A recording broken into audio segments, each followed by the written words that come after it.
the bells ringing, they're singing that.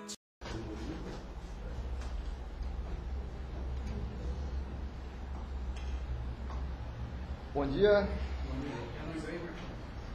Não, tá tranquilo. A natural tá boa. Bom, vamos lá, vamos dar continuidade nos trabalhos.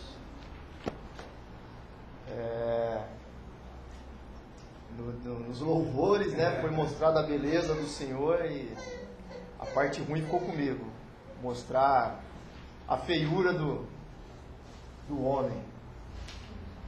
Hoje nós vamos para, na verdade, a primeira letra do acróstico TULIP, né, o primo da Sula, até esse nome dele, Tiago, trouxe a segunda letra, que é a eleição incondicional. Hoje eu trago a depravação total do homem. Sobrou para mim, a parte mais difícil sobrou. Vamos lá, vamos para frente, né? O TULIP, para reforçar, né, acredito que todo mundo saiba aqui, é os 5 pontos do calvinismo, né? O T é a primeira letra. Meu inglês é péssimo, mas eu vou falar em português. O T é a total depravação do homem. O U é eleição incondicional. O L é expiação limitada. O I, graça irresistível. E o P, perseverança dos santos. Esse é o ponto 5 pontos do calvinismo. Logo posteriormente surgiu também os 5 pontos do arminianismo, né, que gera uma tensão terrível entre essas doutrinas, essas teologias. Mas hoje eu vou me ater mesmo ao nosso ponto, ao ponto do calvinismo. É um panorama básico. Querer explicar essa doutrina com profundidade é muita imprudência, né? Querer algo que anos e anos vem sendo debatido, vem sendo estudado. Eu querer falar que eu vou pregar tudo aqui a respeito de depravação total é complicado, é muito imprudente, né? E vamos orar e vamos dar início ao sermão. Pai, obrigado pela oportunidade. Obrigado por estar aqui depois de uma semana dificílima, uma semana extremamente conturbada, mas por Tua graça o Senhor permitiu estar aqui, ministrando a palavra aos Teus santos, e que tudo seja para a Sua honra, para a Sua glória, e que no fim todos possam entender a graciosidade e a beleza do Teu Evangelho, Senhor, a Sua misericórdia e a Sua graça em favor de todos que se converterem, todos que estão aqui dentro nessa manhã. Obrigado, em nome de Jesus. Amém. Pregar sobre depravação total é complicado porque, ainda mais para a igreja, que são todos remidos, todos lavados no sangue de Jesus, é complicado. É uma mensagem de condenação, que a gente vai fazer uma anatomia no ser humano, né? A Bíblia é muito enfática, ela é muito, no português bem claro, ela é cruel com o homem natural. Ela não dá espaço nenhum para o homem natural se exaltar e achar que tem algo de bom dentro dele. A Bíblia ela massacra o homem, e por isso talvez seja até uma das doutrinas mais odiadas hoje em dia, né? O pecado, que poucas igrejas falam sobre o pecado. Muitos não têm coragem de pregar isso, porque realmente é uma mensagem que espanta e mexe com o ego humano, né? O nosso texto base, lógico, é evidente que vai ter mais textos, Romanos, capítulo 3, do versículo 9 ao 18.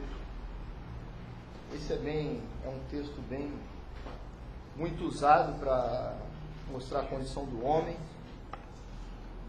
Existem mais, tá? A Bíblia, ela nos mostra bastante textos e versículos a respeito da condição do homem apostatado. Depois o homem é filho de Adão, após a queda. Mas esse aqui vai ser o básico para a gente poder meditar a respeito da situação do homem. Romanos capítulo 3, versículo do 9 ao 18 diz: que se conclui, temos nós qualquer vantagem? Aqui vai ficar, o contexto é o seguinte, aqui é as objeções dos judeus, né, que diziam que eram filho da promessa. Então, do versículo 9 até o versículo 18 é uma resposta de Paulo que todos os homens são pecadores. Não? Os judeus se gabavam, né, porque eram filho da promessa. Então isso não serve para a gente, serve só para os gentios. Então Paulo responde sobre isso, não, todos estão debaixo do pecado. Continuando, né? Vamos começar de novo. O que se conclui? Temos nós qualquer vantagem? Não, de forma nenhuma, pois já temos demonstrado que todos, tanto judeus, gregos, estão debaixo do pecado. Como está escrito, não há justo, nenhum sequer. Não há quem entenda, não há quem busque a Deus. Todos se extraviaram, a uma se fizeram inúteis. Não há quem faça o bem, não há quem, nenhum sequer. A garganta deles é um sepulcro aberto, com a língua urdem engano. Urdem é o quê? Maquinar, tramar, enredar, ensaiar. Né? Essa é... Já começa aqui, né? A Bíblia já fala, nada como me faz presta, a sua língua urde engano. Veneno de víbora está nos seus lábios. Esses são todos nós, antes da conversão. São seus pés velozes para derramar sangue. Nos seus caminhos há destruição e miséria. Desconhece o caminho da paz. Não há temor de Deus diante dos seus olhos. Esse é o diagnóstico que a Bíblia dá a respeito do homem apostatado. Sepulcro aberto, inútil, língua enganosa, coração, boca, tem veneno de víbora, boca cheia de maldição e de amargura. Esse é o diagnóstico que a Bíblia dá a respeito do homem apostatado. Conheçam, falem para o melhor homem que vocês conhecem, a melhor mulher que vocês conhecem, o mais generoso, piedoso, aquele que faz as suas obras filantrópicas, né, que ajuda os necessitados e os carentes. Fala para ele, a Bíblia fala que você é um inútil. Suas obras não passam de um trapo de imundícia. Essa é a verdade que a Bíblia fala sobre o homem. Não tem como massagear. Não tem como falar, Não é isso que Paulo quis dizer. Paulo está indo longe demais. Não, você está indo longe demais. Argumentar contra a Bíblia, você foi longe demais. Né? E para afirmar a doutrina do pecado, basta ver ao nosso redor. Olhe para o mundo. Olhe para as pessoas no mundo afora. Né? O homem longe de Deus. Se pudesse, o homem fugia de Deus. Olhe para a diversão das pessoas agora. Olhe nos parques, nos restaurantes. A última coisa que eles pensam agora nesse momento é em Deus. É em glorificar o nome de Deus. Né? A nossa contemporaneidade. Hoje, eu estava lendo esses dias atrás, o livro mais lido pelo mundo e pelo Brasil é o livro 50 Tons de Cinzas. Um livro pornográfico. Há uns 2, 3 anos atrás, o livro mais lido pelo brasileiro era Bruna Surfistinha. Os programas mais assistidos, reality show, que nada presta, que não presta serviço nenhum para a comunidade, a sociedade cada vez mais podre, inútil e imbecilizada. Esse é o retrato. O homem não quer saber de Deus de forma alguma. Né? Mas quando evangelizamos, o que a gente faz de mal quando a gente evangeliza? Nós estamos pregando a reconciliação do homem com Deus, para o homem que ele possa ter gozo eterno, desfrutar da presença do Senhor na sua vida. Quando evangelizamos, a gente somos repugnados, somos hostilizados. Estamos oferecendo a salvação para o homem, estamos oferecendo Deus ao homem. Eles não querem. Não, de forma alguma. Eu fico impressionado quando eu vejo revista científica, né? O homem colocando Darwin como Deus, aquelas páginas pomposas, aquelas capas de revista todas brilhantes. O homem é tão depravado que ele se orgulha de ter vindo de um peixinho, de um macaco, sem propósito nenhum na vida. Eu prefiro, o homem natural, ele fala, eu prefiro ser criação de macaco, uma evolução de um macaco do que a criação de Deus. Essa é a situação do homem. Né? E eu fico pensando, e quando eu leio passagens como essa de Romanos, que a gente acabou de ler, 3:9, às vezes eu penso no que disse Karl Marx, que ele disse que a religião é o ópio da humanidade. Né? A humanidade busca a religião para se anestesiar, para se para relaxar, para cantar, tirar todos os problemas da vida. Eu falo, acho que Karl Marx não leu nenhuma passagem como essa que Paulo diz, que a gente somos igual uma cova aberta, com o corpo em decomposição. É isso que a palavra de sepulcro aberto, língua venenosa, mentirosa, maldita, né? E tem mais, Eclesiastes 7:29 diz, veja, isso eu achei que Deus fez o homem reto, mas eles buscaram muitas astúcias. Crônicas 6:36, não há ninguém que peque. Isaías 53:6, todos nós somos ovelhas, como ovelhas, nós desviamos, cada um se desviou do seu próprio caminho. Né? Marcos 18, a parábola de Jesus, que diz para o homem rico, por que você me chama de bom? Respondeu Jesus. Não há ninguém que seja bom, a não ser somente Deus. Em certa ocasião pode até ser, né? Hoje em dia as religiões estão sendo criadas mesmo para dar um refrigério para o homem, para melhorar aquilo que eles acham que é bom, né? Mas o evangelho genuíno, de forma alguma, esse evangelho ele agride mesmo a pessoa, leva a pessoa para um estado totalmente de perdição, caótico, né? E por isso que o genuíno evangelho, a genuína pregação, ela é totalmente repugnada, ela não é aceita. O último livro que eu recomendaria para alguém que pedisse para mim, eu quero um livro, você me aconselharia um livro para mim ler, que me faça sentir melhor? O último livro que eu recomendaria era a Bíblia.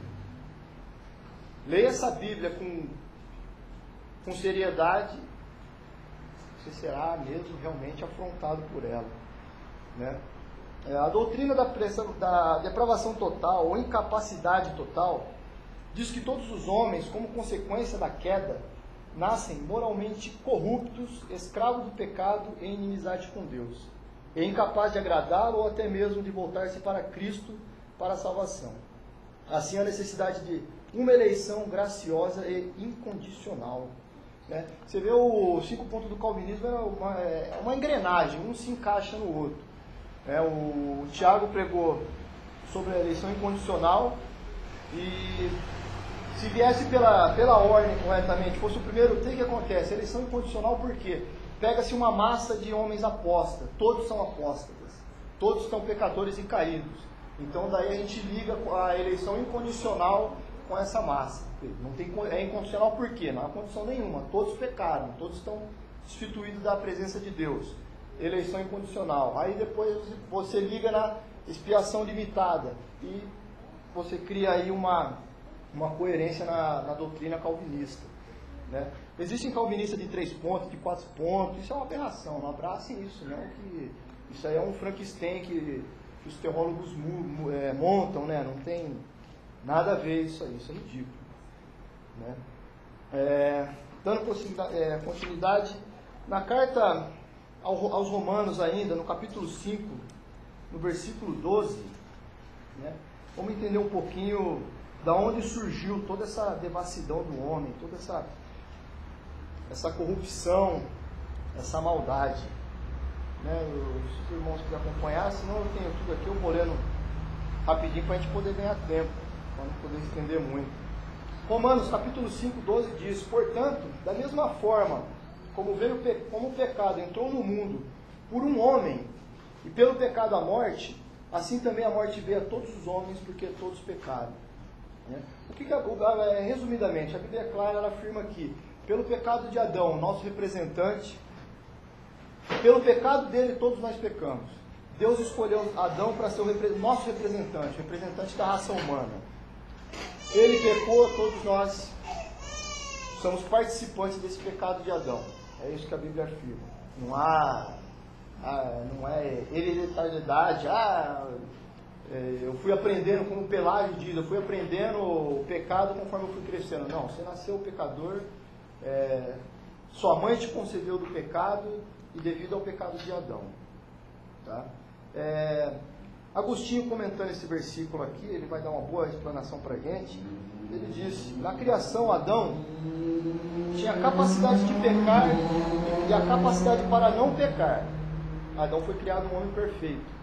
Mas a partir da queda de Adão, a humanidade se tornou totalmente depravada, ou seja, todas as esferas da nossa humanidade, razão, vontade e afetos, tornaram-se escravos do pecado.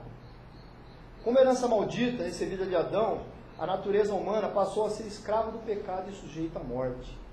Na criação, Adão foi feito com a capacidade de morrer e para não morrer. Depois da queda, a morte entrou no mundo e todos os descendentes de Adão foram colocados sob sua maldição. O homem caído agora é incapaz de não morrer. Como consequência, a humanidade teve o seu livre-arbítrio afetado. Agostinho, eu também concordo com ele, ele diz que o ser humano ele não perdeu o livre-arbítrio em relação às coisas menores e às coisas ordinárias, mas ele perdeu o livre-arbítrio em relação às coisas espirituais. Calvino também tem o mesmo pensamento e eu penso concordar. Realmente eu aprendi isso com eles e é muito... E é bem coerente, realmente. Temos o livre-arbítrio para tudo, menos para coisas espirituais. Vai ter calvinista que realmente fala, não, você não tem livre-arbítrio para nada. Esses daí são os bem... Eu prefiro... Eu adotei até a posição calvinista moderada, não a radical e a extremada, né? Porque a extremada diz que Deus é o autor do pecado, o homem não tem livre-arbítrio nenhum, né? Dá a impressão que nós somos um robô, né? Que tudo Deus faz, a gente amém. Não, a gente tem a nossa liberdade, a gente tem o nosso livre-arbítrio, mas não as coisas espirituais. A vontade humana não é mais dona de si mesma. A humanidade livremente escolhe o pecado. Aí vem aquele paradoxo, né? Quando a gente nega o livre-arbítrio.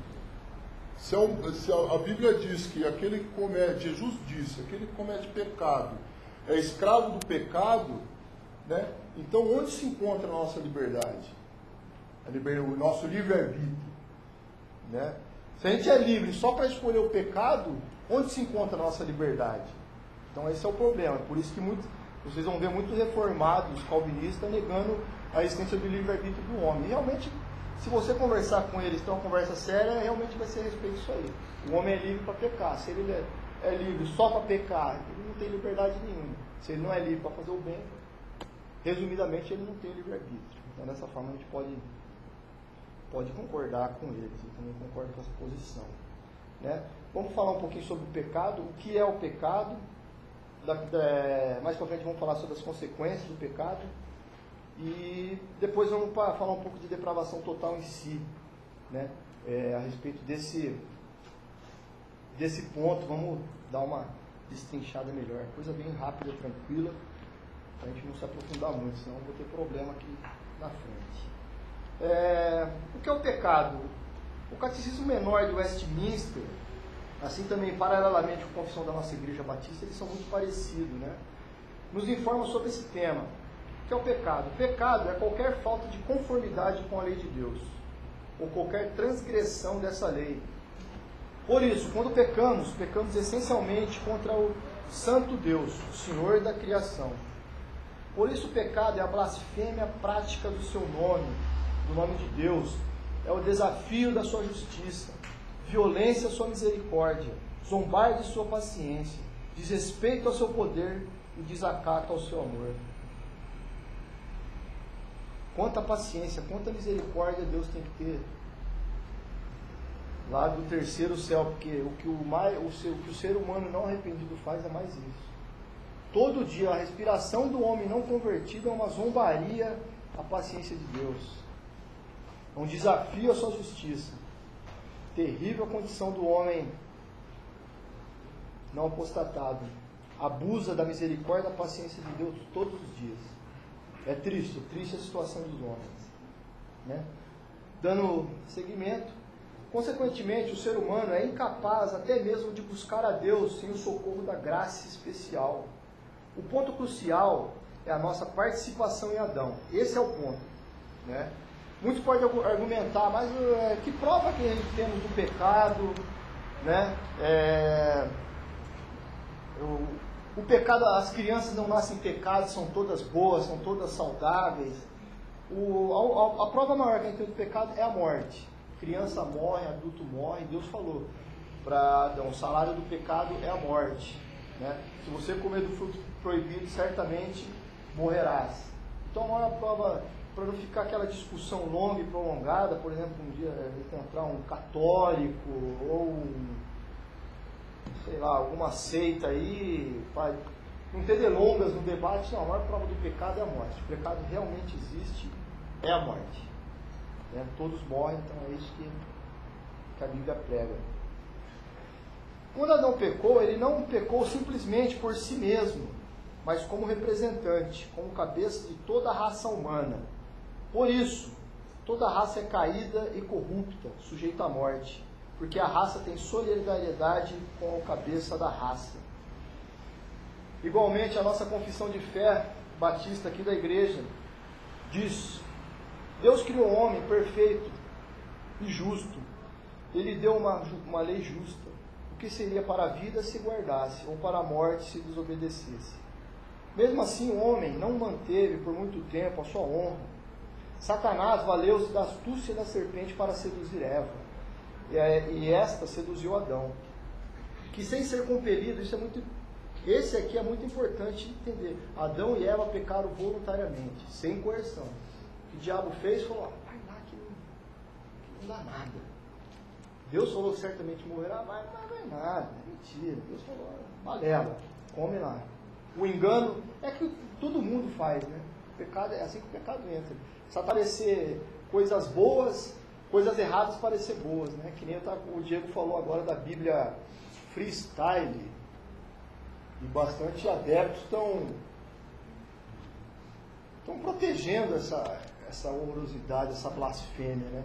Então o Satanás faz isso, ele faz aquela coisa errada parecer boa, e aí pronto, o ser humano fraco não tem como resistir ao pecado, vai e peca. Isso é os não remidos, né? Graças a Deus os salvos têm essa liberdade para se desviar do pecado, né?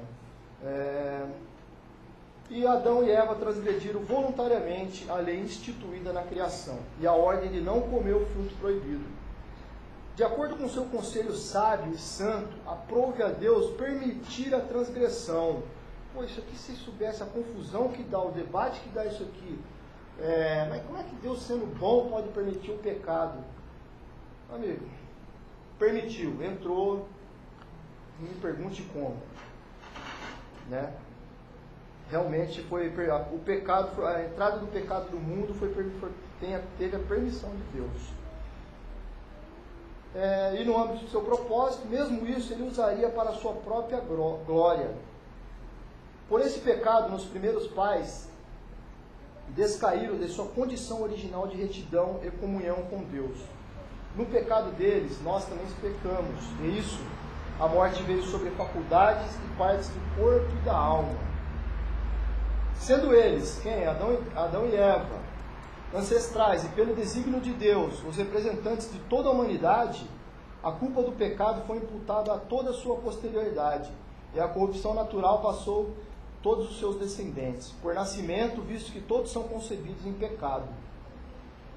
Eles são por natureza filhos da ira, escravos do pecado, passíveis à morte, estão todos sujeitos a misérias espirituais, temporais, eternais, a menos que o Senhor Jesus os liberte. Da corrupção natural procedem todas as atuais transgressões, porque ela nos torna completamente indispostos, incapacitados, contrários a todo bem e totalmente inclinados para todo mal. Durante essa vida, a corrupção de natureza permanece, mesmo naqueles que são em si regenerados. Embora ela seja perdoada e mortificada mediante a morte de Cristo, a corrupção em si, as suas inclinações e o que dela procede, tudo é verdadeiramente pecado. Então, quando a gente fala de depravação total, não significa que o homem é totalmente mau. Isso é mentira. Se a gente olhar também para fora, para as pessoas, a gente vai ver que as pessoas têm realmente atos bons, moralmente bons, praticam a bondade, têm amor pelos seus pais, pelas suas esposas, seus filhos. Isso, então, é uma depravação total, como a calvinista não pode ser levada ao pé da letra. Muitas pessoas levam ao pé da letra, realmente. O homem mau é corrupto, é terrível. Não, a gente não pode levar ao pé da letra. Quando a gente fala de depravação total, é a nossa incapacidade e indisposição para se voltar para Deus. é relacionado às coisas espirituais.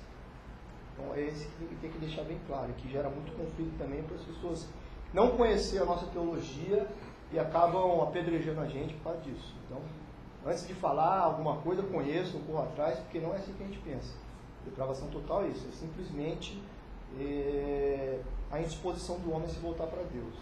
Muitos acham que o homem tem total disposição para Deus. Eles não entenderam bulufas da situação do homem. Eu acredito também, até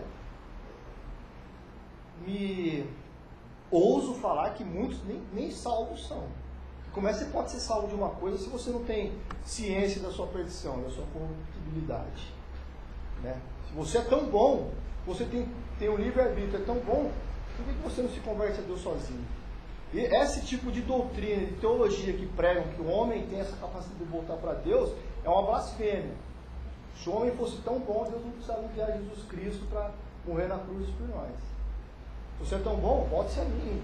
Por sua própria vontade mesmo, sem a ação do Espírito Santo, ótimo, você é bom demais.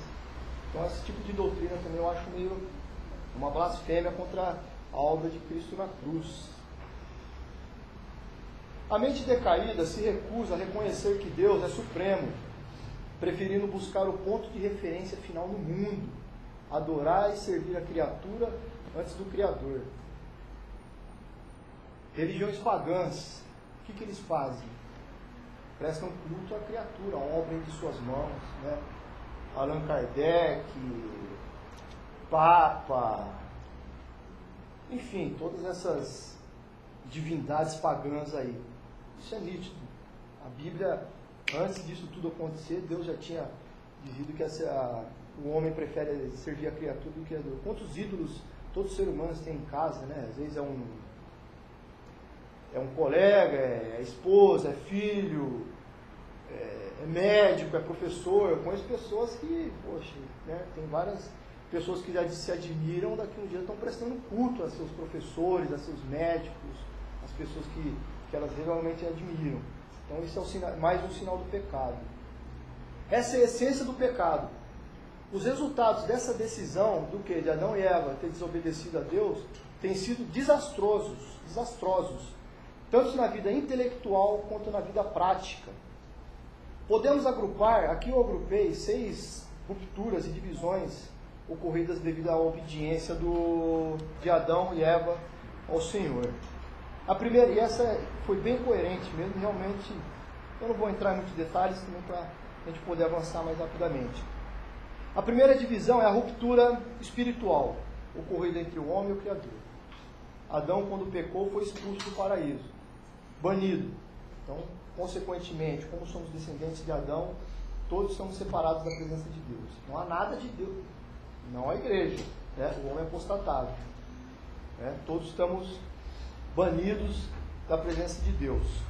A segunda divisão ocorrida foi a psicossomática, ocorrida no próprio homem, que se manifesta na ambiguidade e esquizofrenia humana, na necessidade egoísta de significado e amor. Nos sofrimentos da tua gravidez, Deus falou que a mulher ia sofrer as dores de parto e na morte. Né? Se a gente analisar, Deus criou Adão e Eva para ser infinito. O homem não era para morrer. Então, quando a gente fala de morte, geralmente isso é um sinal do pecado. A morte física mesmo, não a morte espiritual. Paulo, quando ele dá esse contexto desse tipo de morte, é a morte física. Adão pecou, a morte entrou no mundo, pelo salário do pecado. A terceira divisão é a sociológica. O ser humano está em conflito consigo mesmo e com seus semelhantes. E isso se manifesta no conflito entre marido e mulher, nos ciúmes entre irmãos, por exemplo, de Caim, que teve de Abel, e consequentemente o homicídio.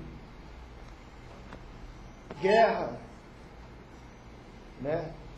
Até próprio no ambiente de trabalho, cobra comendo cobra para obter um cargo. O ser humano está em conflito consigo mesmo.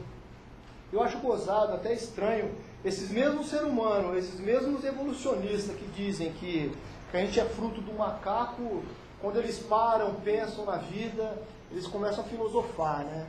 Poxa vida, qual que é o meu propósito aqui na Terra? Por que eu vivo? Por que eu estou aqui? né, eles mesmo começam a se questionar o propósito da vida deles aqui na Terra. Então, lógico, todos aqueles que são convertidos sabem que o nosso propósito maior de vida, fomos criados para glorificar o Senhor. Né? Esse é o nosso propósito. Graças a Deus por isso. Por isso que nós vivemos alegres, felizes, apesar de todas as tribulações. Tempo atrás eu tive alguns problemas aí, de perda de alguma coisa. Eu pensei comigo, Deus deu, Deus tira, louvado seja o nome do Senhor. Deus sabe de todas as coisas. E nas situações difíceis, a gente realmente corre para Deus, para a Bíblia, a gente tem esse conforto. Então, por isso que a gente tem essa vantagem tremenda em cima de toda a humanidade, saber qual o nosso propósito aqui na Terra. Né? A quarta divisão é a antroecológica, onde o homem entra em conflito com a criação. Isso é destruição de florestas, matas, esse tempo maluco, enfim. Né? A quinta divisão é ecológica, com o pecado se manifestando na própria criação. Deus amaldiçoou a terra de Adão e Eva quando eles pecaram. Maldita é a terra por sua causa. Gênesis 3,17. Ela produzirá também abrolhos, cardos, espinhos, né? Pois a criação está sujeita à vaidade. Isso é fato, né? Quem teve a oportunidade de mais estudar sobre esse assunto, a gente devia viver em harmonia com os animais ferozes, não era para ser ferozes e até perder a palavra, ser avesso da gente, né? Devíamos viver totalmente em harmonia. Espinhos, todos, nada disso deveria existir. É uma história meio assim, infantil, mas é legal. Se tiver a oportunidade de ler sobre a criação, o propósito de Deus com Adão e Eva, é uma coisa bem bacana. Eu não vou me estender nisso. E a sexta divisão, a divisão final é a cruz. Mesmo em meio à miséria, a primeira revelação evangélica do Antigo Testamento é revelado lá em Gênesis 3,15. Apesar de tudo aquela baderna, aquela parafernália que Adão e Eva aprontou, Deus ainda falou, da semente da mulher virá um Salvador, vai restituir toda a humanidade. Né? A humanidade que a gente diz é os descendentes de Abraão. Né? Qualquer concepção sobre o pecado que não coloque em primeiro plano a contradição que oferece contra Deus é um desvio do ensinamento bíblico a respeito. O pecado, então, é uma louca declaração de autonomia, aberta à rebelião e desobediência contra o Rei Criador. O pecado é coisa séria. Para nós mostrarmos a seriedade do pecado para o homem apóstata, basta a gente descrever a situação dele perante Deus. Para nós crentes, é olharmos para a cruz. Não somente como redenção, mas realmente fazer uma anatomia da cruz. O quão Deus castigou o seu filho, de uma forma bruta, e para nós podemos enxergar quão terrível é o pecado, quão odioso é o pecado para Deus. Né? Vamos para a segunda parte. Vamos falar agora sobre um pouquinho em si, o termo depravação total, ou incapacidade espiritual. Esse eu quero compartilhar, João 15. João capítulo 15, versículo de 12 ao 25. Essa passagem eu acho simplesmente deixa o homem desculpável diante de Deus sobre a sua situação. Essa aqui não tem como negar, é isso, o homem é totalmente depravado mesmo. João 15, do 12 ao 25.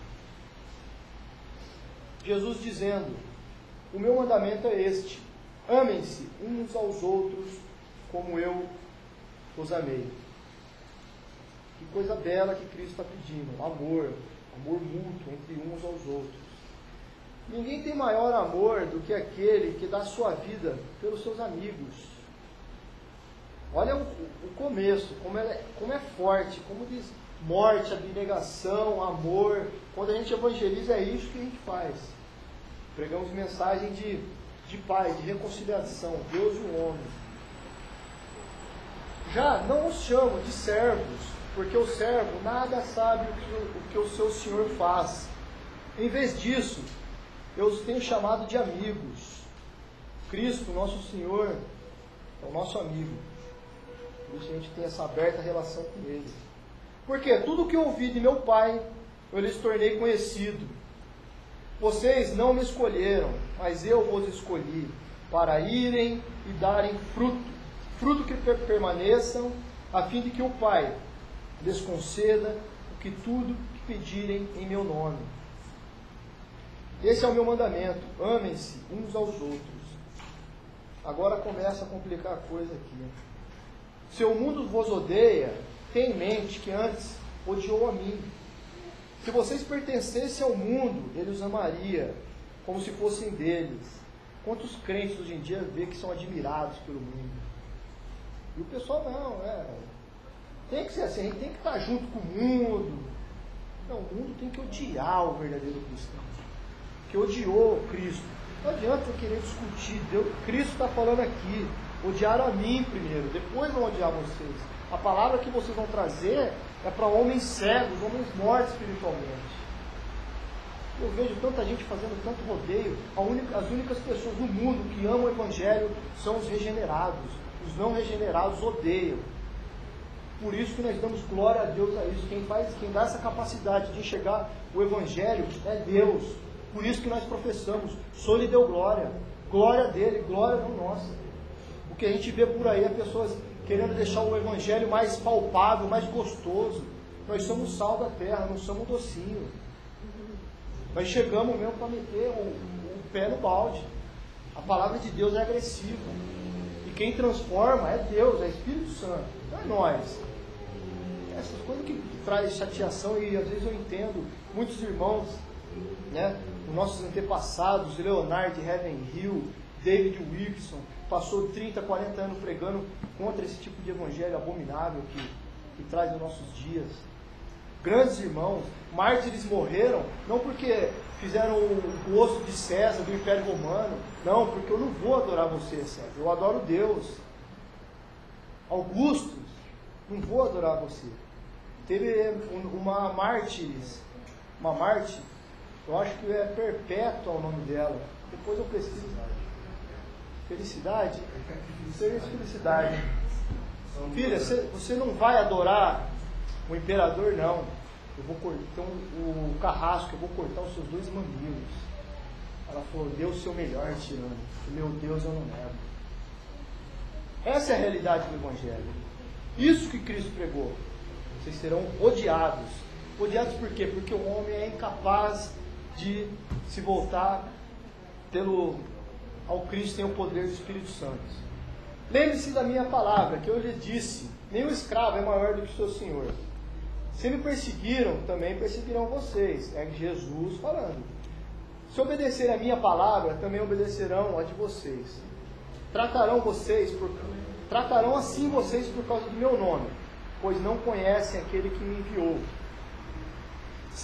Essa aqui é a condenação. Se eu não tivesse vindo e lhes falado, não seriam culpados de pecado. Agora, contudo, eles não têm desculpa para o seu pecado. Aquele que me odeia, também odeia meu Pai. Se eu tivesse realizado no meio deles, se eu não tivesse realizado no meio deles obras que ninguém mais fez, eles não seriam culpados de pecado. Mas agora, eles as viram e me odiaram, e odiaram a mim e a meu Pai. Mas isso aconteceu para se cumprir o que estava escrito na lei deles. Odiaram-me sem razão. Cristo veio pregar a mensagem de reconciliação. Ele não falou nada demais. Odeiem-se uns aos outros. Não amem-se uns aos outros. Sejam fiéis ao meu Pai, aquele que me enviou. E qual foi o preço? Ódio. Ódio. Ódio a Cristo. Esse é um texto indesculpável da depravação do homem em relação a Deus. Por causa de nossa natureza corrompida, o pecado se torna inevitável. O ser humano está espiritualmente morto desde o momento de sua concepção. Ele odeia a Deus e não quer nenhuma relação com Ele. O homem também não tem a capacidade de vencer o pecado. Sua vontade está corrompida e é escrava do pecado, que afeta toda a natureza humana. Aproveitando um pouquinho essa deixa aqui, vamos falar um pouco de livre-arbítrio. A posição luterana e a posição calvinista. É igual. O Martinho Lutero, ele explicou extensamente sobre o livre-arbítrio no seu livro Escravos, Escravidão da Vontade, acho que é isso, e João Calvino sintetizou como nota de rodapé a respeito do livro, né? Lutero dizendo: eu nunca neguei que o livre-arbítrio mantém seu poder em assuntos que não se relacionam à salvação. Só quero falar sobre o livre-arbítrio é isso, porque a palavra fala que o pecado destruiu a nossa vontade, né? O nosso livre-arbítrio. Nós possuímos um livre-arbítrio, mas um livre-arbítrio doentio, incapaz de se voltar a Deus. Isso gera muita conversa. Qualquer pessoa fala: eu não tenho livre-arbítrio, como é que eu faço para escolher então o azul entre o vermelho? Aí vira aquela... Você fica até afrouxadinho, né? Martinho Lutero diz: nunca neguei o livre-arbítrio que mantém o seu poder em assuntos que se relacionam à salvação. Perdão. Martinho Lutero disse que o ser humano tem o livre-arbítrio, mas nunca negou que o ser humano tem o livre-arbítrio, mas nega que o ser humano tem o livre-arbítrio em relação à salvação. Martinho Lutero destacou que mesmo uma vontade escravizada mantém algum poder de escolha com respeito às coisas inferiores ou ordinárias. A vontade é escrava do pecado e não pode escolher o bem e a Deus apenas com respeito àquilo que é superior. Para Lutero, embora nosso destino eterno seja determinado por Deus, pecamos espontaneamente e voluntariamente. Continuamos querendo e desejando fazer o mal, a despeito do fato de que, em nossas próprias forças, não podemos fazer nada para alterar essa condição. Eis a tragédia da existência humana, é que, sem a graça, estamos tão curvados sobre nós mesmos, pensando estarmos livres, entregamos exatamente aquelas coisas que apenas aumentam a nossa escravidão. A nossa liberdade dirige ao quê? Para o pecado. Quanto mais nós achamos que somos livres, mais caminhamos para o pecado. Para Lutero, então, o propósito da graça é libertar-nos da ilusão da liberdade, que é, na verdade, escravidão, e guiar-nos para a liberdade da glória dos filhos de Deus. Graça. O Evangelho vem e destrói os grilhões da nossa falsa noção de liberdade. É isso que Lutero que Lutero pensa. Extremamente coerente também. Agostinho também é mais livre quanto mais ele se aproxima de Deus. Quanto mais santo, mais livre ele é. Livre do quê? Do pecado. Essa é a noção que nós, reformados, temos que ter da liberdade. Né? Quanto maior conhecimento de Deus, maior livres nós somos. Menor conhecimento, mais livres somos para pecar. Né? Lutero disse uma coisa muito... que o homem, a raça humana, peca voluntariamente e espontaneamente. Muitos dizem que a nossa teologia, que a doutrina da eleição é diabólica, né? Que Deus cria homens para o inferno e Deus cria homem para ser salvo. Vamos falar português bem claro, essa é a verdade. Se o homem morreu perdido, ele foi criado para quê? Entretanto, essa observação de Lutero, o homem peca espontaneamente e voluntariamente. Ele peca porque quer.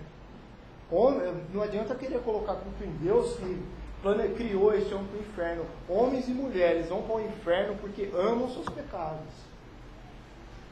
Você afrontar uma pessoa de seus pecados é a mesma coisa que você querer tirar uma garrafa de uísque de um beberrão. Não quero. Pô, mas será que eu tenho que ir para a igreja mesmo? Pô, aquelas minhas baladinhas, aquela bagunça no final de domingo à tarde, lá no funk, no pancadão, vou ter que largar isso mesmo? Ele ama isso. É isso que o homem quer.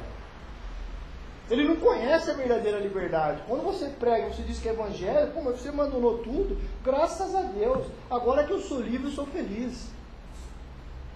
Homens e mulheres vão para o inferno porque amam os seus pecados. Essa é a verdade. Experimenta tirar uma garrafa de uísque 100 anos, do melhor que tem de um cachaceiro. É briga, é isso que você faz quando você afronta o pecador. Igualmente, Calvino sintetizou o pensamento de Lutero. Calvino pensa assim: O livre-arbítrio significa simplesmente que o homem age mal por vontade. Ele quer fazer o mal. E não vê mal nenhum nisso. Por efeito, não por efeito de coação. Com a queda, o livre-arbítrio não foi destruído, mas se tornou-se impotente para resistir ao pecado. Essa é a ideia. Nós não fomos privados do livre-arbítrio, mas de um livre-arbítrio são. Isso é, nosso livre-arbítrio é doentio. O homem ainda pode obter conhecimento na esfera das coisas terrenas e da sociedade organizada, como, por exemplo, artes e conhecimento secular. Mesmo essas capacidades foram preservadas por Deus. Só que a razão e a vontade foram severamente danificadas pelo pecado. E por isso dependemos completamente da iluminação do Espírito Santo para conhecer a Deus e entrar no seu reino. A vontade só pode querer o genuíno bem por meio do Espírito Santo. Porque a natureza humana é totalmente cativa do pecado. Somente a regeneração pode libertar uma pessoa da escravidão do pecado. É isso que a gente prega. É simples. É Deus trabalhando no homem. É o Espírito Santo movendo, quebrando o gelo do coração e inclinando ele para... Essa é a doutrina bíblica, não é a doutrina de Calvino, de Lutero. É isso que a Bíblia ensina. Jesus falou, sem mim nada podeis fazer. Se vocês são realmente meu, vocês têm que dar bom fruto. Eu sou a árvore, vocês são os galhos. Se vocês estão em mim, dão bom fruto. É isso que a gente prega. É simples. Mas vocês saírem para a rua e falar que vocês acreditam nos 5 pontos do calvinismo, vixe, vocês estão enrolados. Seita, vocês são membros de seita, hereges. A igreja adventista afirmou que a predestinação é coisa do diabo. A Assembleia de Deus também. Esse dia eu estava lendo um livro assembleiano, Calvino, doutrina calvinista, doutrina não recomendável diabólica. É isso que eles afirmam. E eu vejo muito reformador aí se juntando, como eles não sabe nem a fé que eles creem, nem a doutrina que eles defendem. É dessa forma que nós reformados entendemos o livre-arbítrio do homem, que é escravo do pecado. O homem não regenerado, ele é livre somente para pecar e não buscar as coisas boas espirituais. Paramos aqui no livre-arbítrio, vamos voltar agora em si, vamos ler o que é depravação total. Depravação total é o estado atual da humanidade. Ponto, simples. Os reformadores e a maioria dos teólogos evangélicos descrevem o resultado da queda com palavras depravação total. Simplesmente, a gente fala que depravação total é o resultado da queda. O homem apostatado. Só. Essa expressão quer dizer que a queda afetou todos os aspectos do ser humano. Cada poder, cada função, cada capacidade. Ela se refere à extensão e não à profundidade de depravação. Não significa que toda ação praticada pelo homem seja má ou que o homem não possa se tornar pior. A imagem de Deus permanece no homem apesar da queda. O Espírito Santo está trabalhando no mundo por meio da graça comum para possibilitar a vida em sociedade. No geral, todos os seres humanos são agraciados pela graça comum. Existem 2 tipos de graça que Deus derrama sobre o homem, a comum e a especial. Você pode ver, Deus manda chuva para todos os homens, o sol, comida farta, então ninguém pode reclamar da misericórdia de Deus. Então todos os homens recebem a graça de Deus. A depravação total significa que o ser humano não pode confiar em nenhum aspecto de sua natureza pecaminosa. Tem que confiar em Cristo para transformar e renovar cada aspecto de sua natureza. O apóstolo, para afirmar seu argumento acerca da depravação total do homem, cita em Romanos 3, dos 10 a 18, foi o que a gente leu, uma série de versículos extraídos do Antigo Testamento, que comprovam esse fato. Há também algumas pessoas que argumentam que essa passagem de Romanos, do 9 ao 18, se refere também só ao gentio. Mas o que Paulo fez aqui, ele citou todo o Antigo Testamento para dar embasamento às suas objeções. Eu vou ler aqui vagarosamente, se alguém quiser anotar. Tudo que Paulo disse foi dito no Antigo Testamento. né? Em Romanos 3, 10, 12, quando Paulo afirma não há justo, nenhum sequer, ele cita Eclesiastes 7, 20. E ao dizer que todos se extraviaram, quando ele diz não há quem faça o bem, nenhum sequer, ele faz uma citação de Salmo 14, 1 ao 3, e repetidamente no Salmo 53. Uma coisa que a Paulão tinha percebido esses dias aí, que eu não tinha nunca percebido, é que o Salmo 14 e o 53 eles são idênticos. Se vocês olharem, eles são igualzinhos. Em Romanos 3,13, ao dizer a garganta deles é um sepulcro aberto, com a língua urda, engano e veneno de víbora, foram citados os Salmos 9, 5, 9 e 143. Em Romanos 13,14, a boca deles tem cheia de maldição e de amargura. Temos a citação do Salmo 10, 7. E assim sucessivamente. J.I. Packer, comentando sobre esse assunto, diz: essa é a doutrina bíblica da depravação total, que segundo eu, suspeito, só tem coragem de contestar quem tem sobre ela uma concepção errônea. Afinal, ela nunca quis dizer que o ser humano é mais depravado possível. Tal noção é evidentemente absurda e falsa, e basta olharmos ao nosso redor, ao nosso dia a dia para contradizê-la. A totalidade da nossa corrupção tem a ver com sua extensão, pois ela estraga e distorce todas as partes da natureza humana, ao seu nível de ação, pois corrompe em absoluto cada parte de nosso ser. Packer continua dizendo: por um lado, ninguém é tão mau quanto poderia ser, ou tão bom quanto poderia ser. É isso que a gente afirma. Qualquer um aqui, qualquer ser humano bom, pode ser o mal possível. Basta olhar para esses crimes absurdos e horrendos que a gente está acompanhando atualmente, né, da família Nardoni, né? Talvez quem conhecesse essa família antes poxa, é uma família normal, feliz, tranquila, mas o ser humano sim, ele é capacitado para ser mal mesmo. Mas é isso que a gente prega. Ninguém é tão mal quanto poderia, nem tão bom quanto poderia. Finalizando, a depravação total não significa que o homem caído é incapaz de fazer o bem em todos os sentidos. O problema é que tudo que o homem faz, enquanto não reconciliado com Deus, ele o faz a partir de sua atitude de autonomia. Tudo que o pecador faz é realizado com base em sua rebeldia contra Deus, e não para a sua glória. Às vezes eu fico extremamente chateado quando as pessoas falam: pô, mas Deus, né, Deus está contente com aquilo que aquele homem fez. Olha, ele não quer em Cristo, mas ele dá todo o salário dele para instituição de caridade, né? É um homem bom. Não é bom, é inútil, é um trapo de imundícia essa obra que ele faz. Tudo que o homem não regenerado faz é pecado. Até as suas boas obras são pecado, porque ele não faz para a glória de Deus. Aqui creio que todos nós tomamos um copo de água para a glória de Deus. Deitamos, graças a Deus, Senhor, que o Senhor me providenciou esse prato de comida. Graças a Deus, Senhor, que o Senhor providenciou para mim esse travesseiro. Às vezes, quando eu trabalho nesses fins de mundo aí, zona rural, que nem árvore e água tem, eu chego em casa preto de terra, queimando. Eu chego em casa, graças a Deus, por ter um lar para me voltar, graças a Deus por ter um pão para me matar minha fome, graças até pelo banho que vai me refrescar. Glória a Deus em tudo. Os mais antigos diziam: em tudo dai graça. Graças a Deus em tudo. Essa é a diferença. O pecador ele não faz nada disso. Por melhor que ele seja, moralmente que ele seja, tudo é por honra e glória dele mesmo. Graças a Deus eu trabalhei, eu mereço, eu tive. Graças a Deus, porque tudo ele me deu.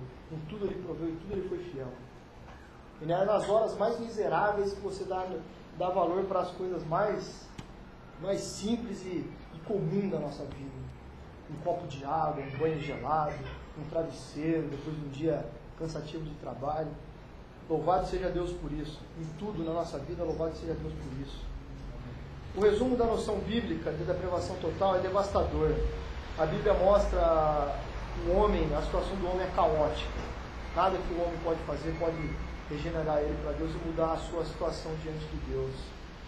Nas Escrituras, o ser humano está totalmente corrompido pelo pecado e seu estado é de morte espiritual.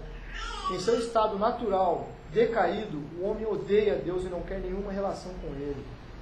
O homem também não tem a capacidade de vencer o pecado. Sua vontade e o livre-arbítrio estão corrompidos e é escravo do pecado. Por causa do pecado, o homem está afastado de Deus e é inimigo do próprio. A penalidade do pecado é a morte física e a morte eterna. Assim, a depravação total não significa que a pessoa seja tão má quanto poderia ser. Aqui, eu tirei um xerox da folha, igual, não vou ler de novo. Essa é a situação, gente. Depravação total é isso. É um estudo longo, extenso, com várias objeções. Os que defendem doutrinas diferentes da nossa, existem várias objeções muito plausíveis e teológicas a respeito disso, mas também não vou entrar no caso. É dessa forma que tem que vermos o homem. Não com repugnância, não com arrogância, mas com misericórdia, porque, como o pastor Primo da Sua disse muito apropriadamente, nós poderíamos estar no lugar dessas pessoas, né? Se não fosse pela graça de Cristo, o que seria de mim hoje, o que seria de vocês, onde vocês estariam? Talvez sem nenhuma novidade, continuando na vida aí, mas, né, no dia do juízo final, perdição eterna. Se nenhum de nós um dia reconheceu essa nossa total incapacidade, essa total depravação da gente, como Paulo um dia exclamou: miserável homem que sou, quem me livrará do corpo da morte? Essas pessoas não entenderam nada do Evangelho. Se em suas orações, quando curva a sua cabeça no quarto escuro, o Senhor fala: poxa vida, Senhor, quanta misericórdia na minha vida, quão mal eu era e como o seu Evangelho me curou, me trouxe. Amém. Louvado seja o Senhor por isso. Vamos orar, vamos encerrar. Pai, obrigado por essa oportunidade, obrigado por ter me conduzido na Tua Palavra.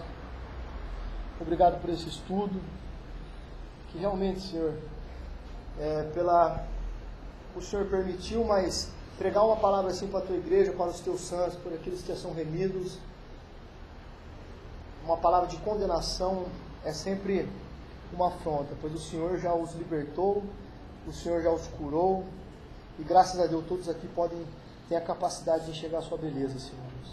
Mas é sempre importante estudar a sua palavra para que nós possamos sempre nos respaldar na sua glória e na sua misericórdia e no teu poder, Senhor, de redimir pessoas, Senhor.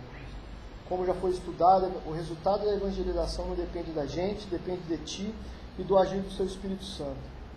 Capacita-nos, Senhor Deus, cada vez mais pregar o Seu Evangelho com veracidade, com sinceridade, com amor pelo Teu nome, Senhor, por amor à Tua obra, Senhor Deus, e ter a noção de como o pecado é sério, Senhor Deus, para que não possamos ser crentes carnais, Senhor Deus, que muitas vezes tiramos o diabo para dançar, Senhor Deus, para ver quão perto podemos chegar próximo do pecado sem pecar. Livra-nos disso, Senhor Deus. Faça-nos ter coragem e ter força para correr do pecado, mesmo quando nos avistá-lo de longe. Leve todos em paz, protejam todos, guardem todos nesse dia do Senhor, e que tudo o Seu nome seja glorificado para a honra e glória do Teu nome. Amém.